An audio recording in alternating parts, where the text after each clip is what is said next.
Hi, Jessie Nebulous here, and we're going to be painting this drawing that I did with watercolor. We're starting off with yellow for the background. Generally, with painting, you start with the background so that you can get it all nice and prepped so that your subject, you can just go straight into your subject and not have to worry about accidentally painting over it later. It's not as big of a deal with watercolor as it is like with acrylic, but it's still a rule that I observe, or try to, when I remember.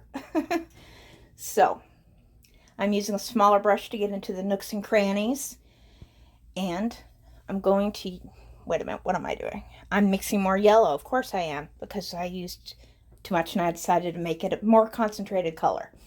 You can see I'm going from my watercolor pencils to get the eye this little lovely color, this blue-green color that I just absolutely adore. And then reaching for my hair dryer because I am impatient. I do not have the patience for watercolor, but I enjoy it anyway, so I use the hair dryer. And now I've got my watercolor pencil going in with a little bit of pink for the lips. The lips that are by all means a little too big, and I even scaled them down. Adding some peach so that pink isn't as garish. Adding the water to them. Yep, I scaled back those lips, believe it or not. They were larger. This reference, she had big, beautiful lips that when I replicated them, it just didn't look right, even though it was true to the picture. Sometimes you can't replicate 100%. Sometimes reality just does not look right when it's replicated. Okay, now we're going back in with a stronger yellow this time because honestly I didn't want to do another layer. As you can see, the paper is already buckling from the water. There's a little too much pigment there. Gotta wipe that up and try again. I must not have mixed it well enough. That is a habit of mine, is not mixing my paint well enough when I swatch it and then I go to use it and it's much darker than what I thought it was. And I've realized that the skin tone I've made up is a little too dark. So I am reconfiguring what I'm gonna do. First I'm gonna warm those lips up with a hairdryer. Dry them out. This is the only time you want really dry lips. Generally, it's a bad thing.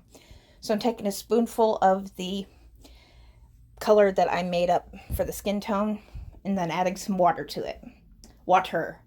Really trying to train myself to say water because that is the correct pronunciation. I've said this in a couple of videos. See, look, I love the look of watercolor over pencil. Look at how that soft effect it has. It's just so nice. It's like doll skin. It's just beautiful.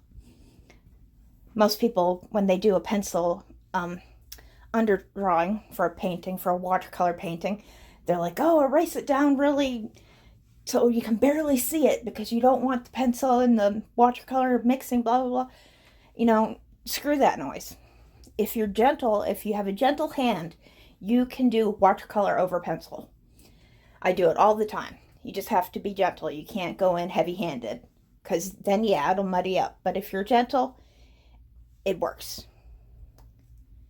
So using the hairdryer again, drying that skin up so that I can go in with the hair. Because in watercolor, you have to let it dry one way or another. Either let it air dry, which takes forever, or go in with the hairdryer. But either way.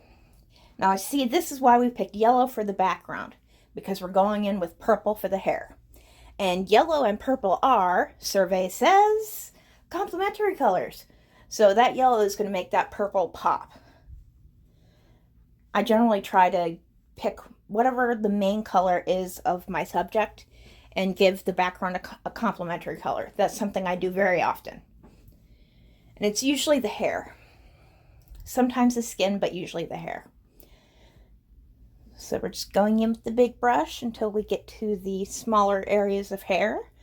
And then we're going to go in with a smaller brush, get those ends. And I always keep paper towels and Q-tips handy for when I go over the lines, because with watercolor, you don't have a whole lot of time to rectify your mistakes if you can.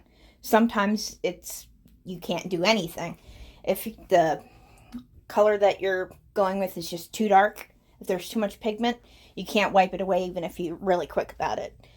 So that's one of the reasons to go in with lighter colors and build up your color instead of going in whole hog with a really dark pigmented wash.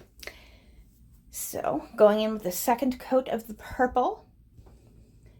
And now when I add the color for the other side, you're going to see exactly why you have to let it dry, because it's going to sink right into the wet area on the other side. I don't know if I really said that so that it makes sense, but it will make sense when we see it, because it's about to happen. See, watch it. There it goes. All the pigment tried to escape and went into the other side of the hair, because watercolor follows water. And that's just something you need to know. If you want to control the color, you've got to control your water. Water. I want to get like a little shock collar. And every time I say water instead of water, I'm just going to shock myself. Well, thank you for joining me. I have new videos every Friday at noon, so please check back. Like, subscribe, all the good stuff. Bye.